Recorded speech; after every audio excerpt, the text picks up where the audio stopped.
మౌనమేలనోయి ఇక్కడి ప్రతి కథ మీ మనసుకు దగ్గరయ్యే ఒక ప్రయాణం. ఇవాళ మీరు వినబోతున్నది గుర్తు నాన్నలోని కాదు.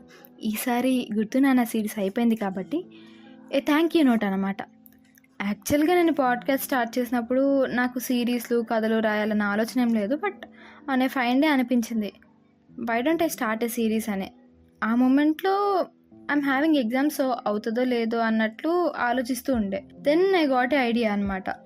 ఇలాగా ఐ నీడ్ ఏ బ్రేక్ కాబట్టి ఇప్పుడు టీజర్ చేద్దాము, ఎగ్జామ్స్ అయ్యాక స్టోరీ ఆలోచిద్దాము అని. కానీ టీజర్కి అయినా I need some story line కదా, అది ఏం రాయాలో అర్థం కాలేదు. అలా ఒక ట్యూస్డే ఆఫ్టర్నూన్ 2:30 అనుకుంటా, నెక్స్ట్ డే ఏదో ఒకటి రిలీజ్ చేయాలి కదా, ఏం చేద్దామా అని ఆలోచిస్తున్నా.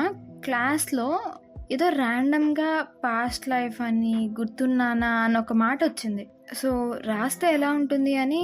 యాక్చువల్గా నాకు ఒక ఫ్రెండ్ ఉన్నారు, అప్పట్లో నాకు ప్రతి స్క్రిప్ట్ ఫస్ట్ తనే చదవదు అనమాట. సో తనకి ఇలా ఐడియా వచ్చింది, రాస్తే ఎలా ఉంటుంది అని అడిగా. షీ వాజ్ లైక్, హే చాలా యూనిక్గా ఉంది, ట్రై చేయి, మేబీ హిట్ అవ్వచ్చు అన్నట్లు చెప్పింది.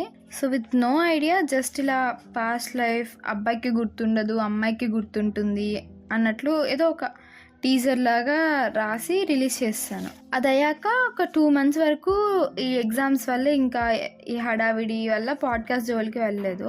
ఇంక ఎగ్జామ్స్ అన్నీ అయిపోయాయి, స్క్రిప్ట్ రాయాలి అని స్టార్ట్ చేస్తే అసలు నేను ఏ ఐడియాతో ఈ సిరీస్ స్టార్ట్ చేశానో కూడా గుర్తు రాలేదు నాకు. మీకు టీజర్లో ఉన్న ఇమేజ్కి మిగిలిన పాడ్కాస్ట్ ఎపిసోడ్స్కి చూస్తే తేడా అర్థమైపోద్ది. అసలు మెయిన్ కాన్సెప్ట్ అయితే అలానే ఉంచాను, కానీ నేను యాక్చువల్గా ఫస్ట్ అనుకున్న స్టోరీ అయితే ఇది కాదు. అలా ఒక ఫస్ట్ ఎపిసోడ్ వరకు స్టోరీ రాసేసి రిలీజ్ చేస్తాను. అలా ఒక ఫస్ట్ 5 episodes అయ్యేదాకా కూడా ఎవ్రీ టైం నాకు ఈ స్టోరీ చాలా కొత్తగా అనిపించేది. అసలు ఏం రాయాలనుకున్నానో ఏం రాస్తున్నానో అర్థమయ్యేది కాదు. లైక్ నేను ఎలాగంటే ప్రతి వీక్ ఎప్పటికప్పుడు స్టోరీ రాసుకుంటాను. దానివల్ల నాకు లాస్ట్ ఎపిసోడ్ అయ్యేదాకా కూడా స్టోరీ కంప్లీట్గా ఎలా ఉంటుందని కూడా నాకు తెలీదు. మేబీ దానివల్ల అనుకుంటా మీకు మధ్యలో కొన్ని ఎపిసోడ్స్ చాలా చిన్నవిగా అండ్ కాంటెంట్ లేకుండా అలా వచ్చేవి. అంటే ఆ రోజు నా మూడ్ ఎలాగుందో అలా రాసేదాన్ని. బట్ ఈ విషయంలో మాత్రం నేను మీకు థ్యాంక్ యూ చెప్పాలి. చక్కగా నాకు మంచి ఫీడ్బ్యాక్ ఇచ్చారు అండ్ కాంటెంట్ లేదు అన్నప్పుడు కూడా సపోర్ట్ చేశారు. Thank you for that. ఇంకా నాకు ఐడియాస్ లేనప్పుడు యూ గేవ్ సమ్ ఐడియాస్ అనమాట. నాకు ఇన్స్టాగ్రామ్లో DM చేశారు, మంచి మంచి ఐడియాస్ ఇచ్చారు. ఇట్లా జ్ఞాపికని గౌతమ్ని కలపండి అని అడిగారు చాలా మంది. సో వీటన్నిటికీ I must say thank you listeners. ఇక గుర్తునాన్న క్యారెక్టర్స్ గురించి చెప్పాలి అంటే, జ్ఞాపిక వాట్ ఏ బ్యూటిఫుల్ గర్ల్ కదా. మిగిలిన క్యారెక్టర్స్ అంటే స్టోరీ డిమాండ్ చేసింది కాబట్టి రాశాను, బట్ ఈ స్టోరీయే మన జ్ఞాపిక కోసం రాశాను. ఆమె అందం, తన లాంటి వ్యక్తిత్వం ఉన్న అమ్మాయి రావాలని ఏ అబ్బాయి కోరుకోడు చెప్పండి. అలానే మన లిజినెస్లో కూడా కొంతమందికి జ్ఞాపిక తెగ నచ్చేసింది. అసలు డైరెక్ట్గా వచ్చి నన్ను చాలా మంది అడిగారు, అసలు జ్ఞాపిక ఎవరు, మీకు ఇంత ఐడియా ఎలా వచ్చింది, మీలాగా చాలా మంది అడిగారు. ఇంకా గౌతమ్, అసలు ఈ అబ్బాయి ఏంటో రాసే కొద్దీ నచ్చేస్తున్నాడు. అండ్ ఇకపోతే రాఘవ, జానకి.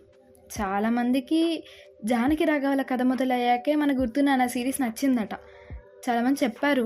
అప్పటి నుంచే మాకు చాలా ఇంట్రెస్టింగ్గా అనిపించింది, అప్పుడే బాగా ఇంట్రెస్టింగ్గా విన్నాము అని చెప్పారు.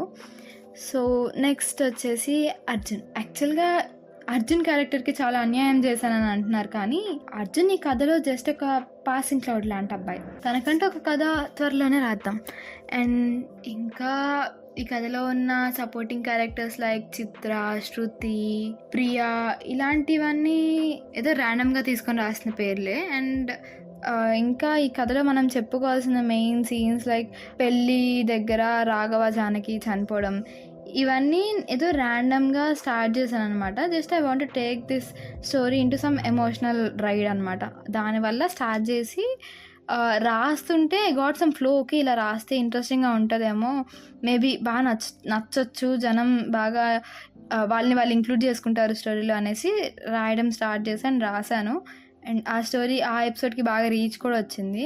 అండ్ యాక్చువల్లీ మీ అందరికీ సారీ చెప్పాలి, I'm so bad at singing. అయినా కూడా నాకు సపోర్ట్ చేసి మంచిగా కమెంట్స్ పెట్టారు, మంచిగా ఇన్స్టాగ్రామ్ DMs చేశారు. So thank you so much guys. And ఇప్పటికైతే గుర్తునాన్న సిరీస్ గురించి అంతే. నెక్స్ట్ వీక్ ఏదో ఒకటి రాయాలి, బట్ రాద్దామా వద్దా అని ఆలోచనలో ఉన్నాను. అండ్ ఇట్లా మధ్యలో వీక్స్ మిస్ అయినప్పుడు కూడా చాలా మంది చెప్పారు, ఇట్లా మధ్యలో వీక్స్ మిస్ చేయొద్దు, స్టోరీ ఇంట్రెస్టింగ్గా ఉంది, మధ్యలో ఆగిపోతే బాగాలేదు అని.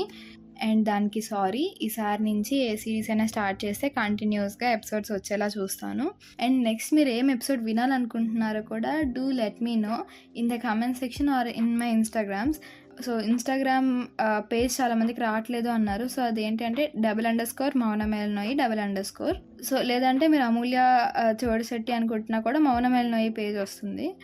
Do check it there. And అక్కడ చిన్న చిన్న స్నిప్పెట్స్ రాసి either with voice over or else just అలాగా పోస్ట్ చేస్తుంటాను. Please go through them and follow చేయండి, సబ్స్క్రైబ్ చేయండి, స్పాటిఫైలో రేటింగ్ ఇవ్వడం మర్చిపోకండి. That's it guys, thank you so much. ఇట్లు నేను మీ అమూల్య చోడిశెట్టి సైనింగ్ ఆఫ్.